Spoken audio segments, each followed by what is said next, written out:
Pursuant to House Resolution 1194, the amendment in the nature of a substitute recommended by Committee on Oversight and Accountability printed in the bill is adopted, and the bill as amended is considered read. The bill as amended shall be debatable for 1 hour, equally divided and controlled by the chair and ranking minority member of the Committee on Oversight and Accountability or their respective designees. The gentleman from Arizona, Mr. Biggs, and the gentleman from Maryland, Mr. Raskin, will each control 30 minutes. The chair recognizes the gentleman from Arizona, Mr. Biggs. Mr. Speaker, I ask unanimous consent that all members have 5 legislative days to revise and extend their remarks and include extraneous material on the measure under consideration. Without objection, so ordered. Mr. Chair, I yield myself such time as I may consume. The gentleman is recognized. Thank you, Mr. Speaker. H.R. 7109 has 3 components. Number 1, it requires the Census Bureau to include a citizenship question on the decennial census questionnaire. Number 2, the bill directs that this information be used to ensure fair representation by requiring only citizens be included in the apportionment base. And number 3, a severability clause. Currently, the Census Bureau estimates the non-citizen population using data collected annually in the American Community Survey, ACS. We're going to call that ACS as I go. I just want to help you out there. That data is not necessarily accurate. Further, there are no reports that asking a citizenship question on the ACS every year suppresses illegal, alien, or other non-citizen participation on the ACS questionnaire. The constitutionally iterated rationale for decennial census is to apportion electoral districts for Congress.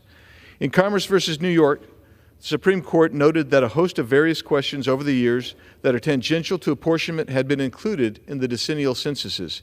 Quote, race, sex, age, health, education, occupation, housing, military service, radio ownership, age at first marriage, native tongue, etc., close quote.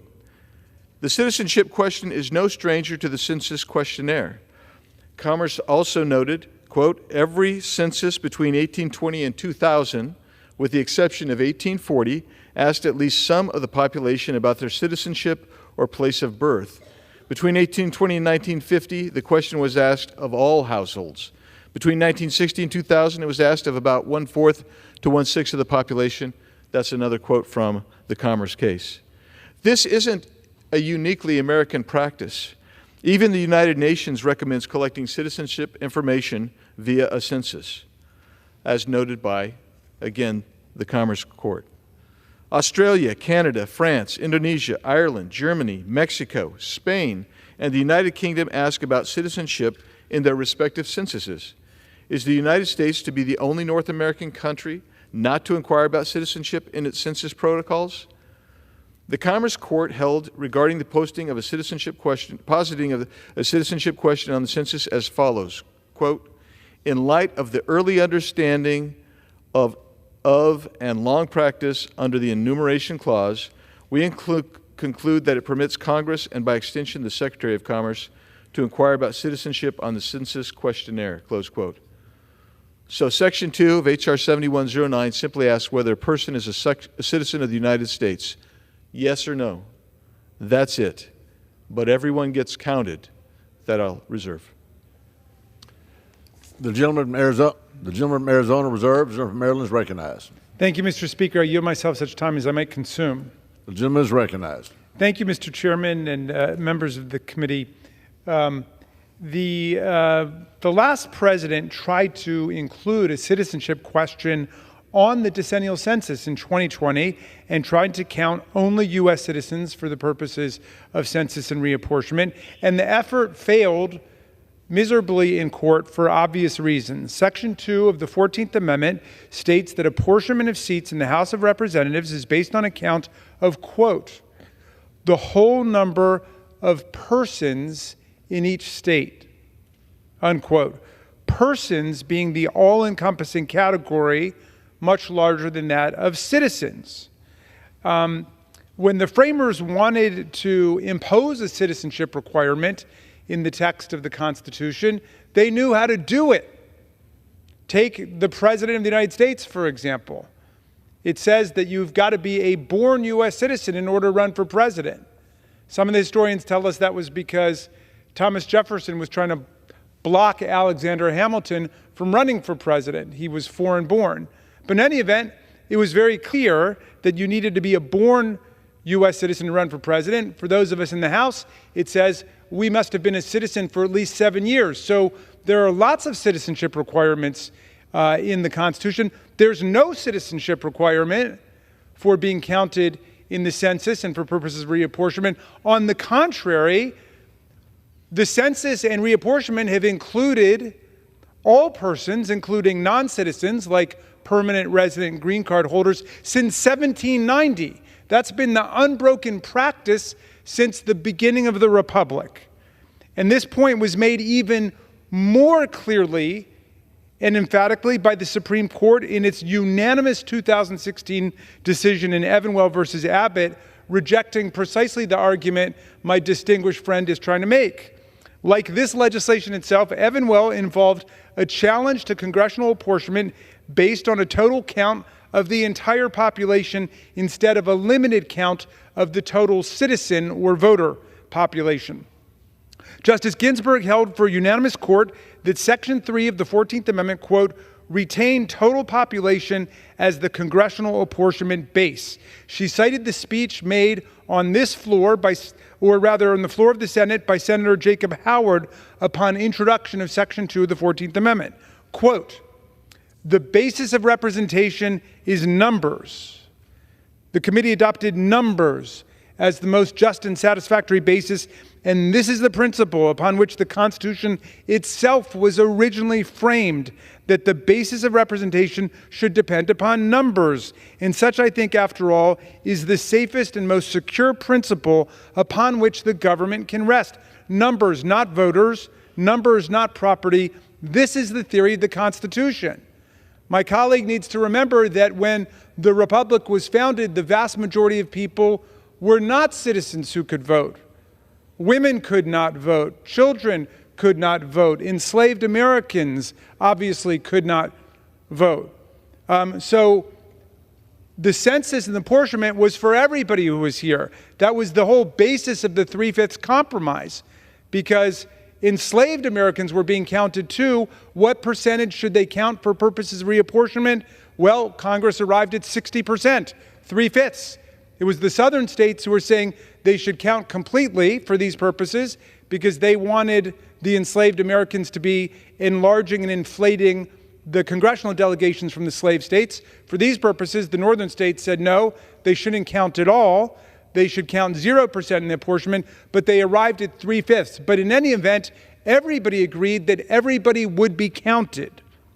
And Justice Ginsburg included lots of decisive legislative authority like this, including the floor statement here in the House of Representative James Blaine, who stated that, quote, no one will deny that population is the true basis of representation. For women, children, and other non-voting classes may have as vital an interest in the legislation of the country as those who actually deposit the ballot.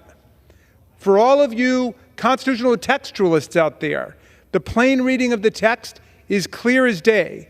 For all you originalists out there, the original purposes of the passage of the 14th Amendment have been carefully articulated by the Supreme Court on a unanimous basis and never rebutted. For all of you members who like to follow precedent, every apportionment since 1790 has included every single person residing in the United States, not just those lucky enough to have been given the right to vote. As the Evanwell Court noted, the 14th Amendment contemplates that, quote, representatives serve all residents, not just those eligible to vote. The constitutional meaning is indisputable, a point which settles this for those who actually want to follow the Constitution in all cases, not just when it favors our own preferred policy outcome. The House should be getting real work done instead of wasting more time on another mega bill that will never pass the Senate, let alone get signed by the president, much less approved by the courts. The bill is an insult, and it's an affront to the great radical Republicans who wrote the 14th Amendment. Their party was a pro-freedom, pro-union, pro-immigrant, anti-conspiracy theory, anti-know-nothing party that wanted to make sure everybody in the country was counted and made visible. The census is essential to democracy.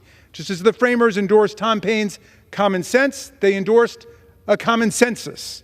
But this bill would destroy the accuracy of the census, which may have something to do with its actual legislative motivation. In the 2010 census, the undercount of Hispanic citizens was 1.4%. In 2020, that number grew to 5%, with many observers crediting that jump to the Trump administration's simple attempt to add a citizenship question to the census and all of the intense publicity and rumor surrounding it.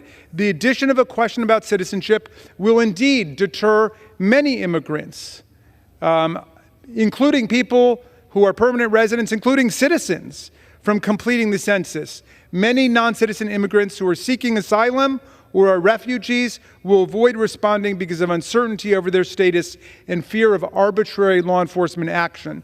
Extensive research over the last decade shows that many residents wrongly believe the Census Bureau will share their responses with other agencies.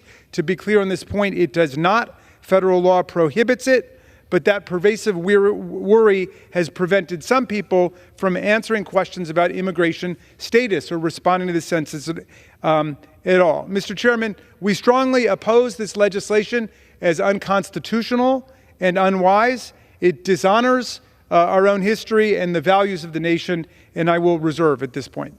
The gentleman reserves. The gentleman from Arizona is recognized. Thank you, Mr. Chairman. Well, as my friend knows, the Commerce case held specifically you can ask the citizenship question on the census. That is true. You can do that. That's what we're proposing.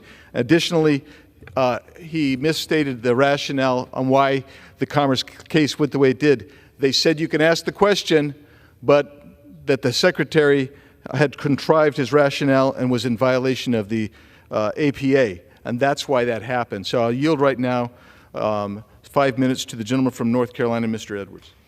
The gentleman from North Carolina is recognized for 5 minutes. Thank you, Mr. Speaker. Thank you, Mr. Biggs of Arizona, for leading this debate, and thank you, Mr. Davidson of Ohio, for your co-leadership on this bill. I'll tell you what, Mr. Speaker, what is an insult.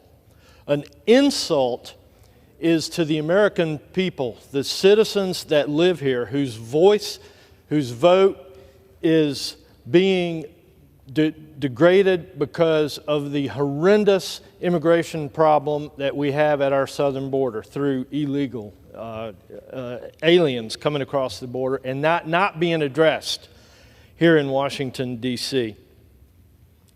One of the lesser acknowledged issues, but equally alarming as a result of the population coming across the border illegally, is the effects of this administration's failure to secure the southern border is the illegal immigration population's influence in America's electoral process.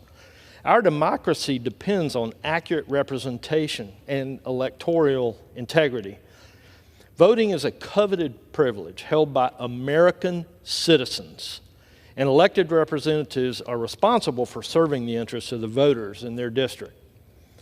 But even if not a single illegal alien casts a vote, the mere presence of illegal immigrants in the United States is having a profound impact on the outcomes of elections, skewing the representation of Americans. Mr. Bigg points out that the U.S. Constitution mandates that a census be carried out every 10 years, where everyone who is present in the United States, regardless of their citizenship and immigration status, is counted. But the Constitution does not specify whether non-citizens or illegal aliens must be counted for the purpose of apportioning House seats. You may recall that in 2016, President Trump, through executive order, added a citizenship question back to the 2020 census. The same question that had been legally asked on nearly every census since 1820 until it was removed in 1960. Not because there was anything found wrong with that question, but because the effect of illegal immigration was negligible at that time. But there's no doubt today, Mr. Speaker, that the effect of illegal immigration is significant. And I won't waste my time making that case here. We all know it. It's a top concern of about 70% of all Americans. Though common sense dictates that only citizens should be counted for apportionment process, illegal aliens have nonetheless recently been counted towards the final tallies that determine how many House seats that each state is allocated and the number of electoral votes that it will wield in presidential elections. And since the illegal alien population is not evenly distributed through the nation, American citizens in some states are losing representation in Congress to illegal aliens in other states. A 2019 study by the Center for Immigration Studies estimates illegal immigrants and non-citizens who have not naturalized and do not have the right to vote impact the distribution of 26 House seats.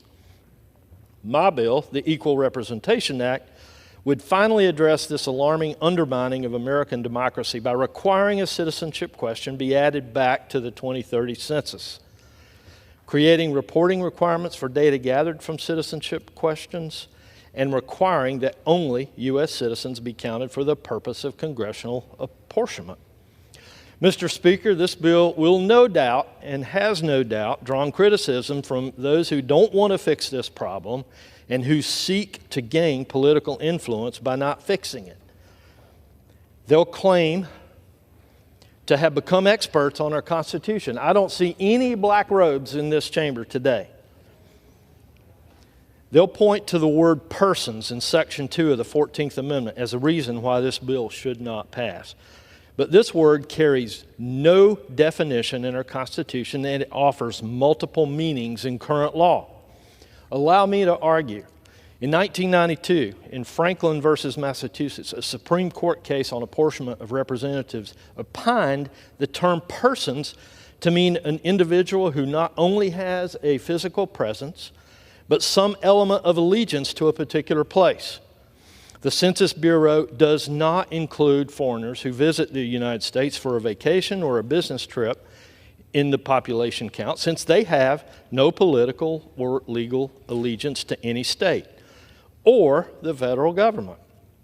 Similarly, illegal aliens who are deportable have no allegiance. The gentleman's time has expired. All right.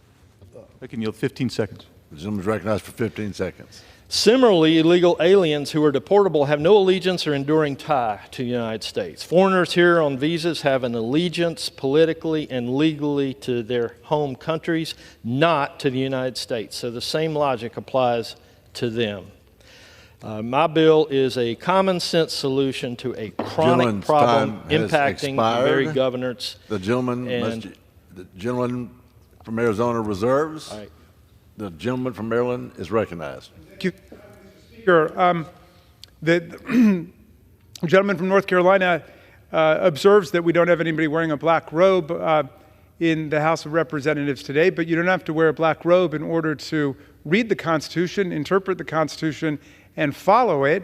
But if you need people with black robes, then I would urge the gentleman to read the Supreme Court's decision in Evanwell versus Abbott, where the Supreme Court unanimously found that the census and reapportionment must include the entire population, all persons, not all citizens, not all voters, the alternative suggestions that are being made today. So what do we have? Since 1790, all persons have been included in the census, in every census on a decennial basis since the beginning of the Republic. The Supreme Court rejected the theory that's being advanced by my friends in the majority today in Evanwell versus Abbott, that the Constitution requires citizens rather than persons.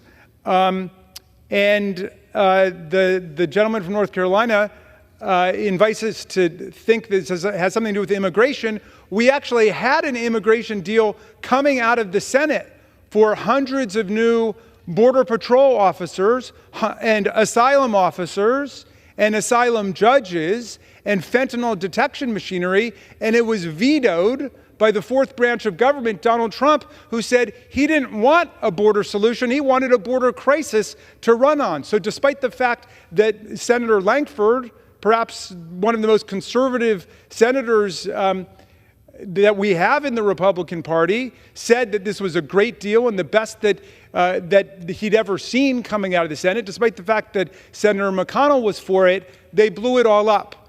So you judge for yourself the seriousness of the claims that they want to do something about immigration.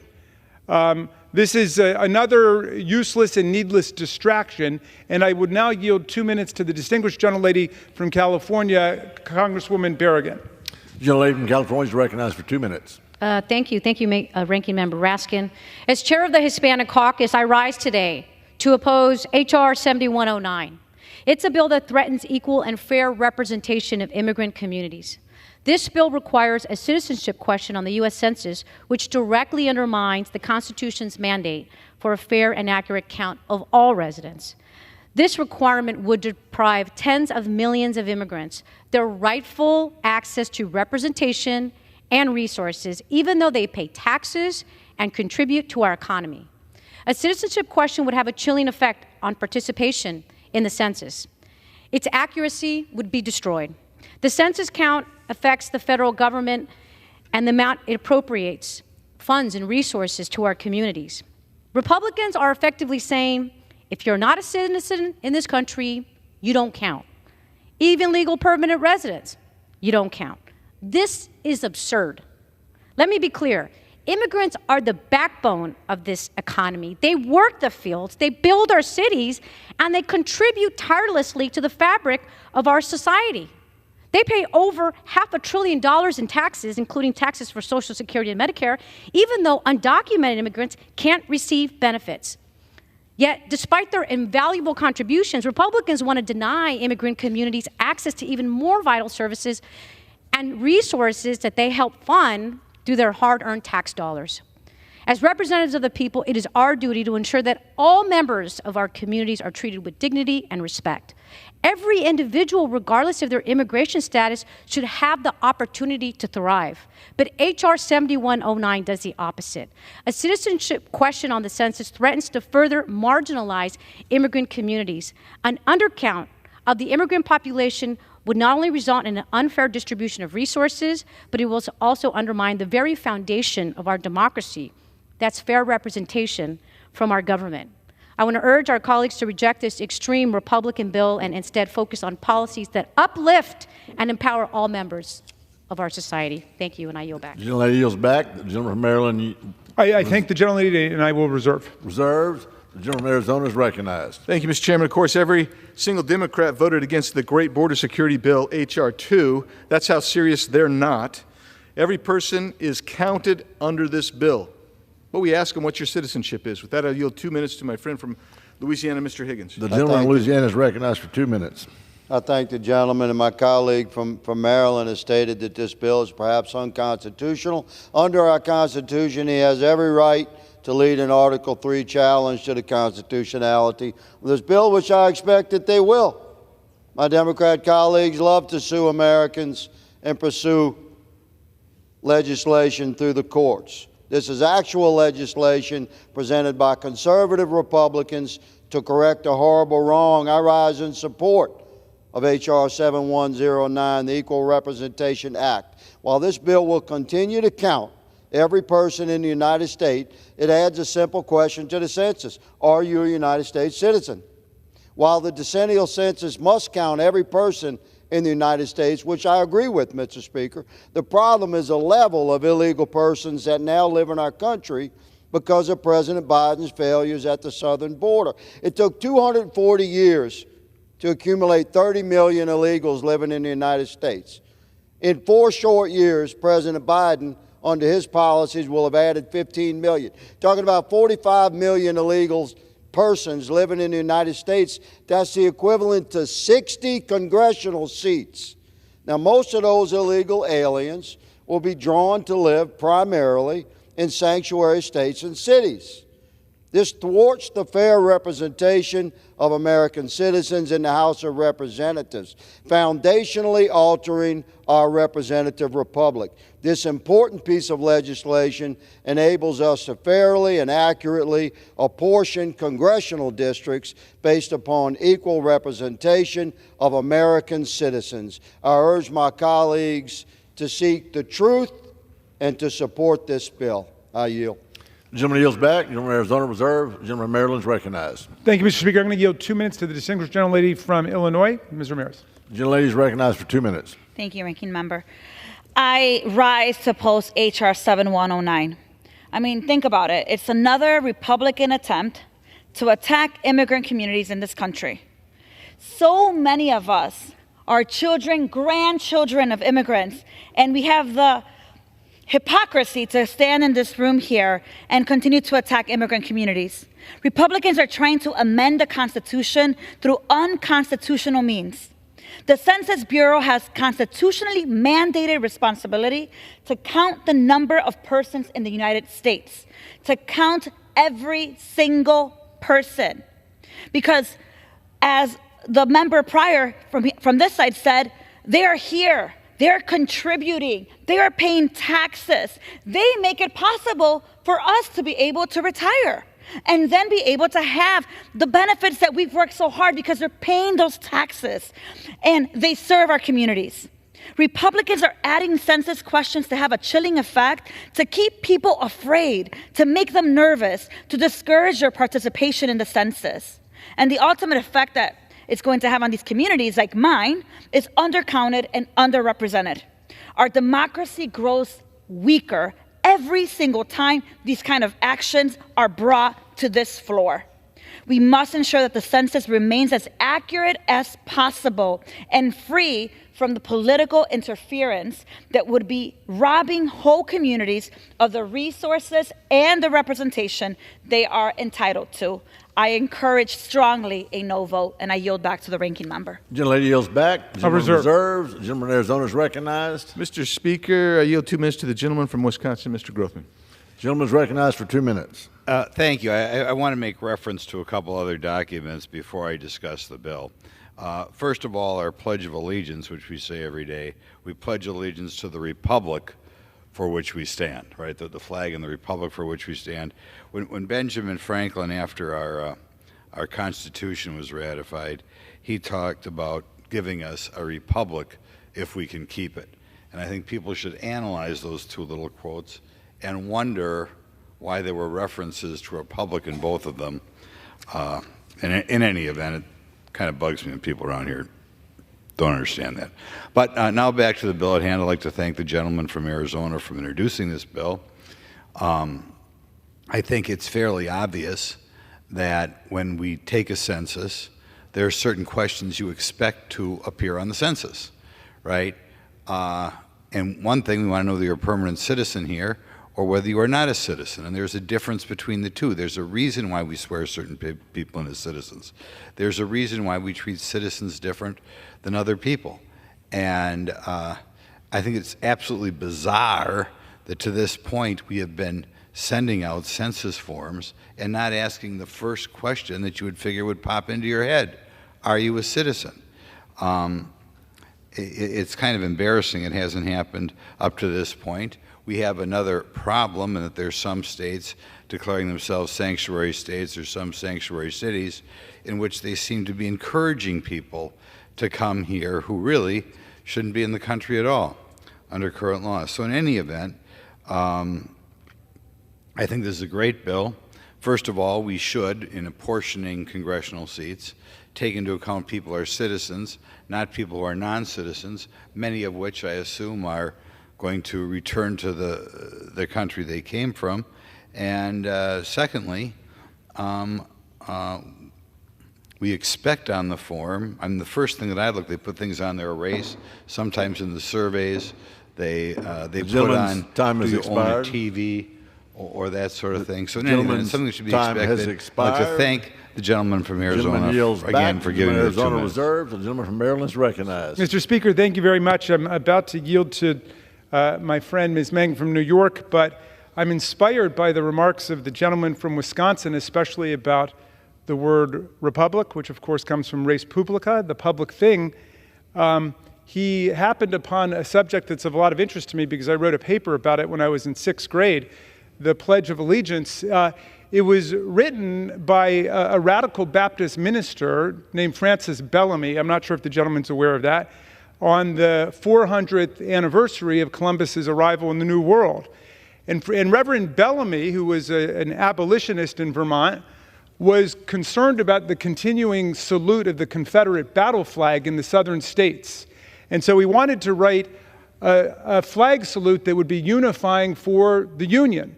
And he wrote, "I pledge allegiance to my flag of the United States of America and to the republic for which it stands, one nation, with liberty and justice for all." And you notice what is not in there. He did not have "under God." That was added in 1954 by Congress, several weeks after the Supreme Court's decision in Brown versus Board of Education. But in any event, I'm not quite sure what the relevance is of the gentleman's invocation of the Republic or of Ben Franklin and the famous vignette about him saying, if you can keep it. Ben Franklin was, of course, a big supporter of immigration to the country, although he did display an anti-German bias in some of his writings. But I'll tell you a little story about Ben Franklin that might be of relevance to what the gentleman's talking about.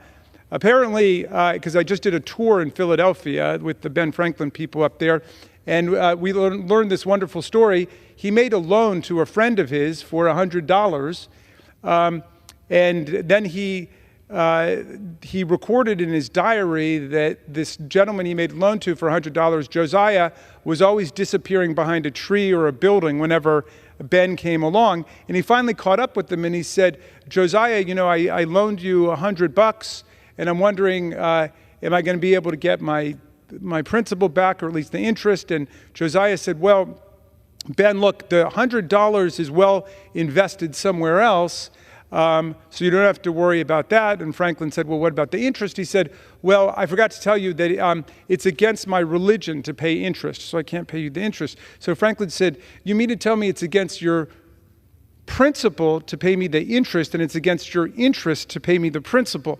And Josiah said, "Well, that's right." So Franklin said, "Well, I can see I'm not going to get either."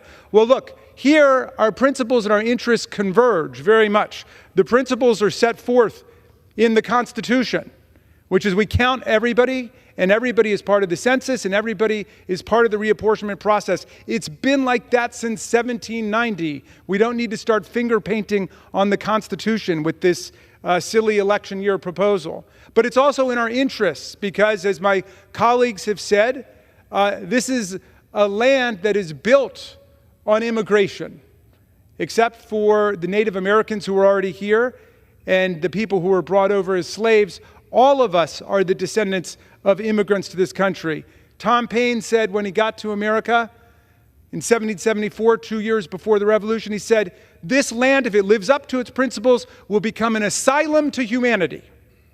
Not an insane asylum, mind you. An asylum to humanity, a place of refuge for people seeking freedom from religious, political, and economic oppression. That's who we are. And every day I have in my office people from the hotel industry, people from the construction industry, people from the restaurant industry saying, we've got huge labor shortages.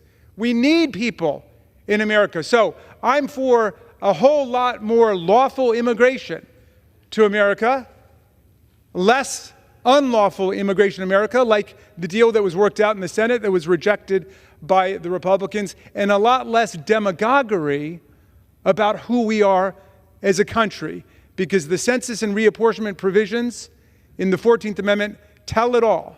This is a country that's for everybody, seeking opportunity and hope, willing to follow the law and follow our Constitution. With that, I will yield to the gentlelady from New York. The gentleman, how much time? 2 minutes. The gentleman who wrote three the paper in minutes, sixth grade forgive me, yields 3 the minutes. lady 2 minutes. She's recognized. Thank you so much, Ranking Member Raskin. Mr. Speaker, I rise today in strong opposition to H.R. 7109, the Equal Representation Act. The U.S. Constitution requires a count of the whole number of persons in each state. Counting every person has been the legal, historical, and constitutional practice ever since the first census conducted in 1790. A citizens-only census, as this legislation intends, is reckless, cynical, and frankly illegal. It is not the Census Bureau's job to keep track of immigration status. It is also not the Census Bureau's job to determine one's allegiance, just like the insurrectionists on January 6th. We have agencies for both of those tasks. The census guides more than $2.8 trillion a year in federal funding and is distributed to states, cities, and towns. This includes funding for Medicare, Medicaid, schools, roads, and other critical public services. And not counting every whole person may decrease federal money, even in some of my colleagues' districts. Non-citizens make up about 6.7% of our nation's population of 333 million people. They are our loved ones, friends, neighbors, and those who've been actively contributing to and participating in our communities for many years. Pretending that non-citizens do not live in our communities, and that's exactly what this bill would do, pretend, will only instill fear, force people into the shadows, and take critical federal funding away from the areas that need it the most. Throughout our nation's history, there have been several attempts at adding a citizenship question to the census, all of which have failed. As a daughter of immigrants and as the representative of a diverse community of constituents who have arrived from many corners of the world, I've adamantly fought against these attempts. In 2018, the previous administration attempted to add a citizenship question to the census, which Senator Hirono and I and others fought against in Congress.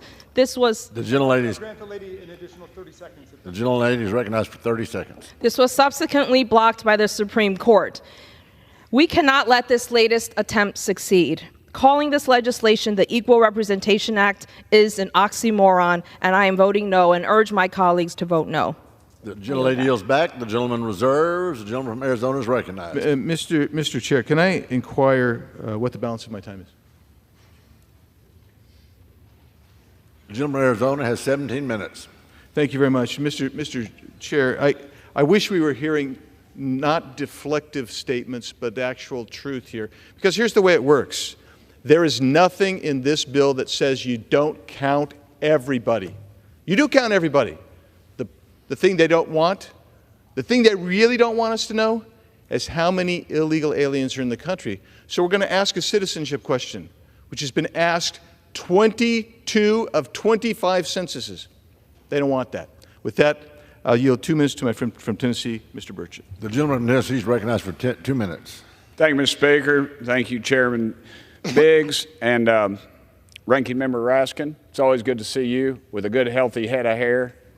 God does listen to our prayers. We're glad you're with us and healthy, brother. Thank you. I know your prayers go right to the top. Yes, sir. Well, my mama's did. Mine don't quite make it that far, but they get close. So thank you, brother. Mr. Speaker, I rise today in support of H.R. 7109, the Equal Representation Act. This legislation will require U.S. citizens to include a question that asks if the person is a United States citizen. Just a question. This bill passed through the House Oversight Committee on a straight party line vote, 22-20, and not a single Democrat supported it. The census informs how our government divides up congressional districts and electoral college votes. Mr. Speaker, it helps to ensure American voters have equal representation, American voters. That process should not factor in people who are not citizens or not eligible to vote. You can see why my Democrat colleagues would have a problem with this bill. Factoring illegal aliens into the process skews things in their favor. In fact, it wasn't very long ago that a member of the minority party was on the news claiming that they wish that more illegals would come to their district for the census. If the census does not include the citizenship question, states with more illegal aliens will get more congressional districts and more electoral college votes. We have a history of saying that elections are sacred and that free, fair, and secure elections are the cornerstone of this great republic, Mr. Speaker. It's time to act like it and prioritize the dadgum representation of our people. Americans are sick and tired of this administration weaponizing different parts of our government, and they don't want to see something like the census being used against them, when it's so hard, in fact, to get American citizens to even take the census.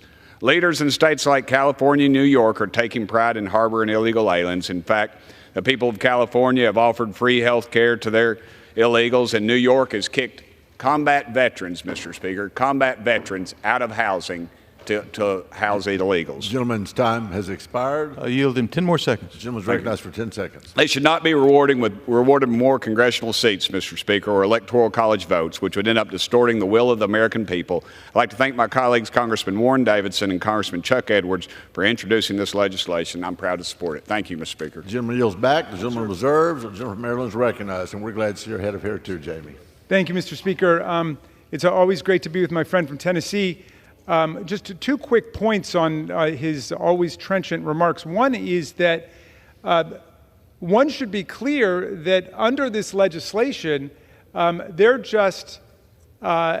not roping out of the reapportionment just undocumented people. They're also roping out of the reapportionment permanent residents, people who are green card holders who are on the pathway to citizenship already. So they're talking about disenfranchising from the census reapportionment process millions of people who are lawfully within it. And they should be aware of that. Also, if we were being cynical politically, we would embrace this legislation because it's the red states like Texas and Florida whose congressional delegations are inflated by virtue of counting people who are not citizens. We're simply trying to follow what the Constitution says, which I know is kind of a radical proposition around here these days. I will yield 3 minutes to the distinguished gentlelady from North Carolina, Ms. Manning. I'd like to thank my cousin, The Representative. gentlelady from North Carolina, my colleague, is recognized for 3 minutes. Thank you, Mr. Speaker, and I'd like to thank my cousin, Representative Raskin, for yielding me time. Well, we have wasted another legislative week on ludicrous messaging bills to defend the liberty of laundry and freedom for the fridge. Today, they're pushing a bill to upend our nation's process for collecting census data. Let's be clear, the so-called Equal Representation Act does nothing to live up to its name. In fact, their bill would result in the opposite. It will reduce participation in the census, which our government relies on for a host of data to inform our decision-making. What's more, this bill will violate our Constitution, which states that all persons be counted in the census. Instead of wasting time on deeply unserious messaging bills, Congress should be focused on what really matters to the American people, particularly reproductive freedoms. Right now, across the country, women are suffering from extreme abortion bans that are endangering their health and limiting their ability to make private medical decisions. Women in America are worried about their reproductive freedoms and deeply concerned about what extremist politicians will attack next. We know that radical judges and politicians are not stopping with abortion bans. They're now attacking fertility treatments and attempting to restrict birth control methods like Plan B and IUDs. If far-right extremists really cared about women, they would want to make the full range of birth control readily available, not restrict access to it. This Sunday is Mother's Day. How about giving moms and potential moms the gift they really want, the right to decide whether, when, and with whom to have children? Instead of flowers, let's guarantee the right to use the full range of FDA-approved birth control. In honor of Mother's Day and for this reason, at the appropriate time, I will offer a motion to recommit this bill back to committee. If the House rules permit, I would have offered the motion with an important amendment to this bill, and my amendment would strike the text of H.R. 7190 and replace it with my Right to Contraception Act, a bill to protect the right to access all forms of FDA-approved birth control and protect women's reproductive health from political interference. I ask unanimous consent to insert into the record the text of this amendment. That objection is ordered. I hope my colleagues will join me in voting for the motion to recommit, and I yield back. The gentlelady yields back. The gentleman from Maryland reserves. The gentleman from Arizona is recognized. Mr. Chairman, I yield 2 minutes to the gentleman from New York, Mr. Langworthy. The gentleman from New York is recognized for 2 minutes. Mr. Speaker, right now our nation is grappling with a border crisis that has been manufactured by Democratic policies that brazenly reward those that break our laws to enter our country illegally. My home state of New York is drowning due to policies that transformed our state into a sanctuary for illegal immigration. Democratic leaders in New York City, Albany, here in Congress, in the White House, they have turned their back on lawful Americans, choosing instead to roll out the red carpet for illegal immigrants with housing, clothing, financial incentives, all paid for by the American taxpayers. The gravy train's alive and well. Through this process, we're learning that it's a calculated effort to boost their own political power by inflating their population counts and skewing congressional representation. We're talking millions of people who are not American citizens having a major say in American elections. They're not even hiding it anymore. One of my colleagues on the other side of the aisle, who happens to represent New York City in this body, openly called for more illegal immigration for her district because she says she, quote, needs more people in her district for redistricting purposes. This absurd notion pushed by my colleagues across the aisle that these non-citizens should shape the future of our nation is completely unconstitutional. They are corroding the essence of American citizenship, turning it into a political commodity. The Equal Representation Act is our line in the sand. It is time to end the charade by rewarding states like New York and California for this reckless sanctuary antics that undermine our laws. I urge my colleagues to rise above partisan manipulation, protect the sanctity of our democracy, and support the Equal Representation Act. Let's send a clear message that the value of American citizenship is absolute, and our elections are not for sale. I yield back. The gentleman yields back. The gentleman reserves. The gentleman from Maryland is recognized. Mr. Speaker, how much time do we have, please? The gentleman from Maryland has 6 minutes. Thank you very much. Look, if you strip away all the bombast and all the rhetoric, the gentleman just basically delivered a tirade about immigration, but never addressed the fact that their legislation is totally unconstitutional. If you want to deal with immigration, we had a bill, and the bill would have added hundreds of Border Patrol officers and asylum officers and judges. And the Republican leadership in the Senate said it was a great deal. They got most of what they wanted. It was a great compromise. And yet who didn't want it? Donald Trump, alas, still the putative leader of those who are left in the GOP, Lincoln's party. Donald Trump didn't want it because he doesn't want a border solution. He wants a border crisis. So they're left with a bunch of completely superficial, empty bills like this one, which I doubt it'll even pass the House, but if it does pass the House, it certainly won't pass the Senate. It'll never be signed by the president, and it will be struck down immediately by the Supreme Court. So why are we wasting our time on that instead of getting to the legislation that actually a majority of the Senate was behind? I wish one of my colleagues would address that, and I will reserve my time. Gentleman reserved. The gentleman from Arizona is recognized. Thank you, Mr. Chairman. I now recognize and yield 2 minutes to the gentlewoman from Colorado, Ms. Boebert. The gentlelady from Colorado is recognized for 2 minutes. Thank you very much, Mr. Speaker, and thank you to Chairman Biggs for leading on this issue. I rise in support of the Equal Representation Act, which will add a citizenship question to the census and exclude illegal aliens from the apportionment base. It is past time we put America and Americans first. Joe Biden and his regime are shelling out benefits to illegal immigrants like Oprah Winfrey on her show. Everyone gets a vote. Everyone gets recognized, even if you're here illegally. In New York, aliens are receiving $53 million in free prepaid debit cards. In Denver, Colorado, aliens get 6 free months of housing. And now they want to hand them seats in Congress to buy their lifelong allegiance to the Democrat Party. Since Biden took office, we have seen more than 9 million illegal aliens cross our borders, and more than 1.8 million gotaways evade Border Patrol agents. That is larger than the population of 32 states, Mr. Speaker. There are now at least 16.8 million illegal aliens living in the United States, enough to account for roughly 22 seats in the House of Representatives. including these aliens in the apportionment of congressional districts, impacts representation in Congress and undermines the constitutional principle of one person, one vote. Americans deserve to have their voices fully represented, not diluted by illegal aliens. I'm proud to be a co-sponsor of this legislation, and I urge my colleagues to vote in favor of this bill. Mr. Speaker, I yield back. Gentlelady yields back. Gentleman reserves. Gentleman from Maryland is recognized.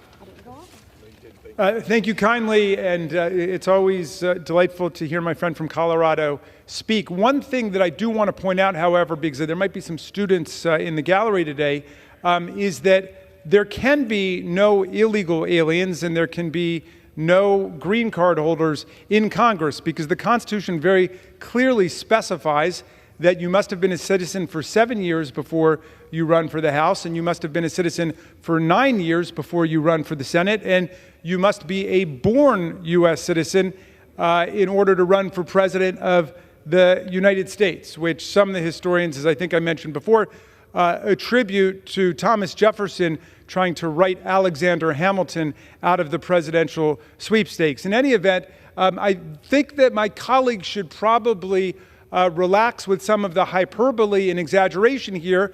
After all we're saying is let's keep doing what we've done since 1790 in the country. This is the way that the census and the reapportionment have always been run in the United States of America, and what they're proposing is obviously a radical departure from what the Constitution ordains. I will reserve. The gentleman reserved. Gentleman from Arizona is recognized. Thank you, Mr. Chairman. I yield 2 minutes to the gentleman from Louisiana, Mr. Graves. The gentleman from Louisiana is recognized for 2 minutes. Thank you, Mr. Speaker. Mr. Speaker, I want to simply explain what we're talking about here. You could have a citizen of Russia that illegally crosses our southern border, pays cartels, comes across our southern border, and decides to set up shop in California. That citizen of Russia that can still vote for Vladimir Putin all day long also is counted in the distribution of electoral votes in the United States, therefore having influence, therefore shaping who is president of the United States. I don't know what else could possibly be foreign interference in elections than what we're talking about today. Mr. Speaker, I'm from the state of Louisiana. We have 6 members of Congress. We have 6. By some calculation, the state of California alone has 6 members of Congress entirely attributable to citizens of other countries, therefore just offsetting all of the votes and all the citizens in Louisiana. This is outrageous. To listen to people across the aisle talk about how this is inappropriate. No, this is exactly appropriate. This is exactly appropriate. As a matter of fact, the way that we count American citizens in our territories, you are giving a greater status to an illegal alien in the United States, a citizen of a foreign country, than you're giving to an American citizen. This is absolutely outrageous. To listen to people to try and argue and justify this. This is 100% about stacking the vote, about foreign interference in elections, about incentivizing sanctuary cities. That's what this does. It actually takes American taxpayer dollars through the formula funding influenced by the census, and it gives it to states that have illegal aliens. This is completely outrageous. I can't even believe we're standing here having this debate. Vote yes if you want Americans to be represented, and vote no if you think Russians and Chinese and others should be represented. I urge adoption of the bill and yield back. Expired. He yields back. Gentleman reserves. The gentleman from Maryland is recognized. Mr. Speaker, thank you very much. I'm delighted to hear someone on that side of the aisle denounce Vladimir Putin, and I thank him for his remarks. We should definitely avoid putting in a president of the United States who looks up to Vladimir Putin and calls him a genius. But in any event, I could be persuaded by the gentleman's policy arguments, but then we've got to amend the Constitution. This is the way it's been done since the beginning of the Republic. The language in the 14th Amendment is perfectly clear that it's all of the persons of the state who have to be counted. I thought you guys were constitutional textualists. I thought you followed the language of the Constitution, the original intent of the Constitution, and the precedent that has been set. I could be persuaded by it. I don't like the fact that Texas and Florida, or any state for that matter, gets an inflated congressional delegation because of this reason or that. Let's have that discussion. But you got to amend the Constitution. You can't just say, well, I don't like what's in the Constitution, and therefore I'm going to ignore it. And the point about the territories, I'm not sure I understood. That undercut the gentleman's argument because, of course, the people in the territories are not represented in the House of Representatives except by non-voting delegates whose votes ultimately don't count and can't count according to a D.C. Circuit decision called Michael versus Anderson. And I'm going to reserve the rest of my time. The gentleman reserves. The gentleman from Arizona is recognized. Yeah, Mr. Speaker, can I inquire about the time again, please? The gentleman has 9.5 minutes. Thank you. I'll yield 3 minutes to my friend, the gentleman from Ohio, Mr. Davidson. The gentleman from Ohio is recognized for 3.5 minutes. I thank my colleagues. That's a lot of words from the opposition to this bill to say that citizenship does not matter. That's basically their argument. We don't care if you're a citizen. In fact, they are encouraging you to not be a citizen. Sanctuary cities and states invite everyone from the world to flood their cities, and they need it. They've said as much in interviews that their population is fleeing their horrible policies in states like California, Illinois, Maryland, and elsewhere, New York, and they're going to places that have more freedom and less government. So what do? They import new people who don't know better. And yes, the conditions are better there than the places they're fleeing. But as my colleague, Mr. Graves, was pointing out, California's got 6 to 7 members. That's more than many of our states. Yes, Texas has representatives because they too have a large illegal population. And the Biden administration is doing everything possible to prevent them from stopping this invasion of our country.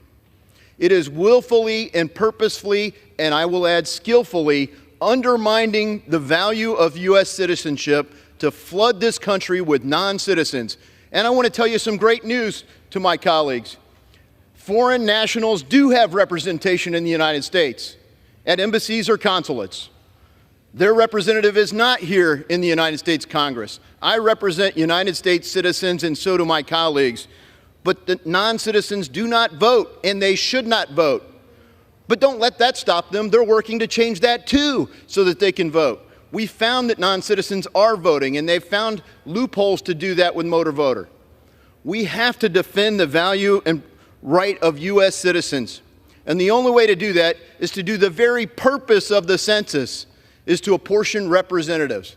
Now, we get a lot of other ancillary benefits from the census, but the constitutional purpose of it is to know who is here.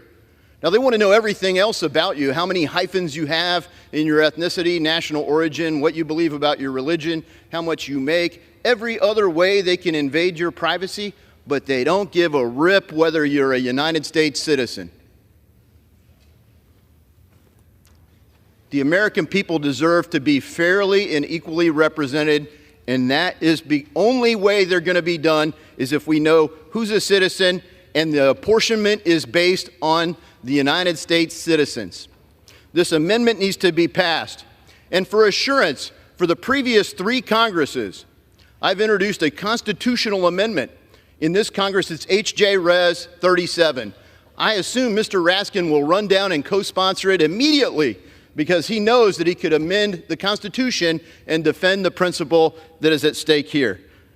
I urge all of our colleagues to sponsor this bill, to vote yes on this bill, and get it passed, and I yield back. The gentleman's time has expired. The gentleman yields back. The gentleman from Arizona reserve. The gentleman from Maryland is recognized. Thank you very much, Mr. Speaker. Well, why do you need to amend the Constitution if you can just go ahead and do it by statute here?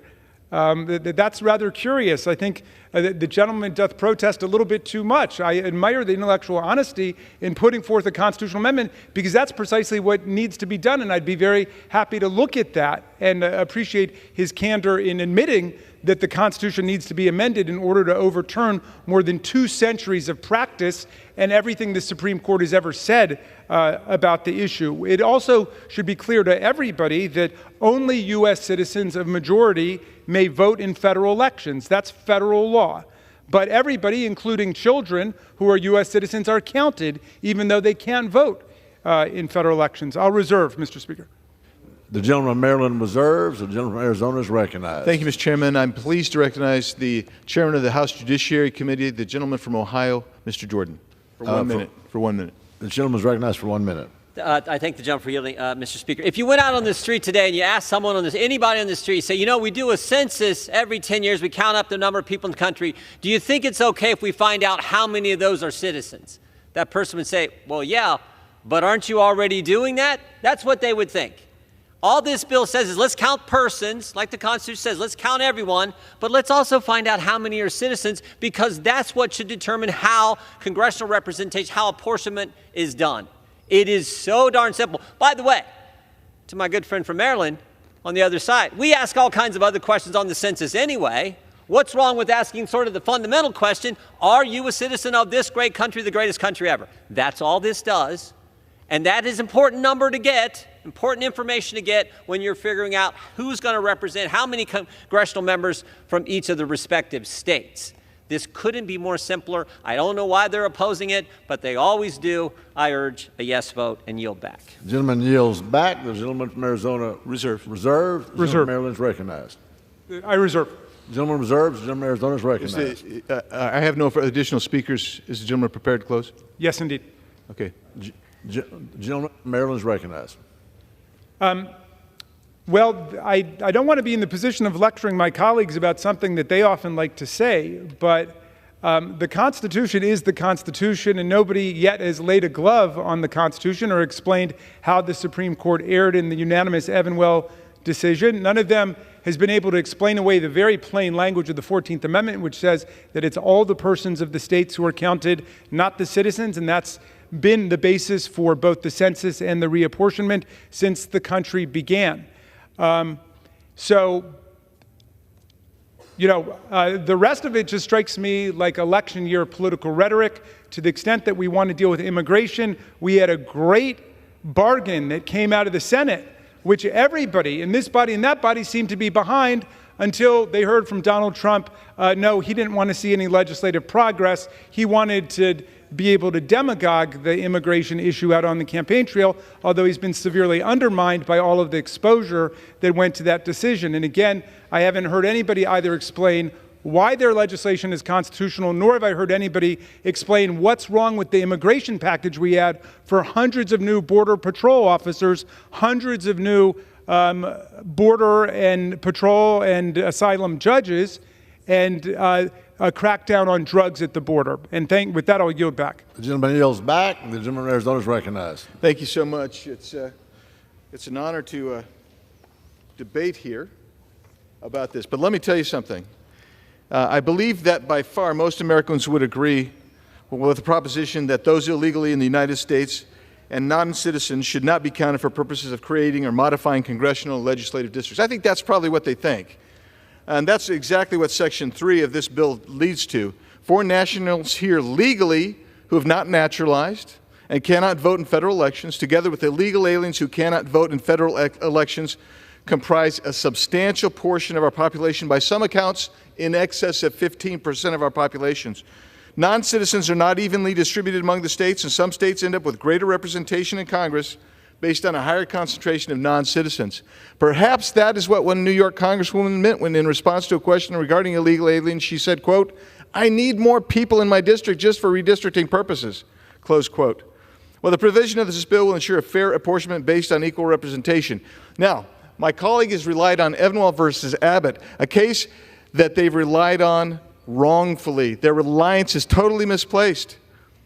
First of all, they're dealing with state apportionment issues in Evanwell. Not federal, but state. But let's just go ahead here. Let's see what Justice Ginsburg did. She cited with approval the district court holding in Evanwell that the, quote, Supreme Court allows jurisdictions to use any neutral, non-discriminatory baseline, including total population, when drawing state and local legislative districts, close quotes. That has never been overturned. Nor did Justice Ginsburg overturn it in Evanwell. In Evanwell, the plaintiffs that came before the court wanted apportionment based on a citizen voting age population. That's what they were asking for. And although Evanwell deals with state and local apportionment, we can fairly extrapolate that the rationale to federal apportionment as well. Justice Ginsburg's holding in Evanwell turns on the idea that voter equality in a district is not required. It's not required. But she also lays out that neither is it the total population metric that is implied by these people on the other side of the aisle. That's not required either. For instance, Ginsburg referred to Burns v. Richardson, and in that case, it held that districts may be apportioned on the basis of registered voters or voter-eligible populations, that is permissible. She gives in the Burns case, they give the example of Hawaii, which could rationally justify its use of voter-eligible apportionment because of the large number of transients and military personnel it had.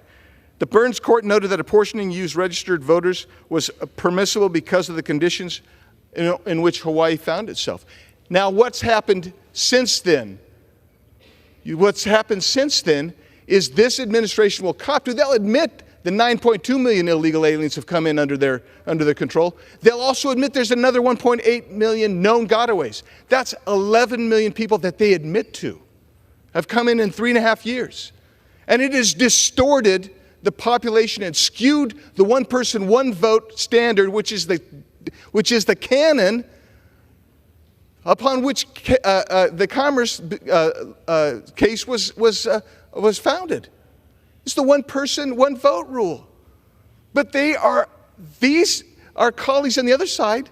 They don't want to acknowledge that there is a constitutional basis, as I've just cited, to allow Section 3 to go forward.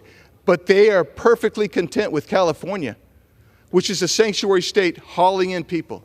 They're perfectly content with New York bringing in people through sanctuary policies, or Illinois.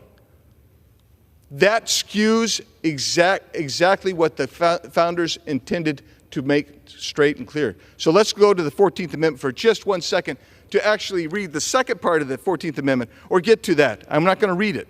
But the first clause, that's what my colleague across the aisle, Mr. Speaker, that's what he's relied on exclusively. But he didn't bother to tell you that the second clause, in the second clause itself, it deals with every federal election and every state election for state governors, judicial body, state legislatures.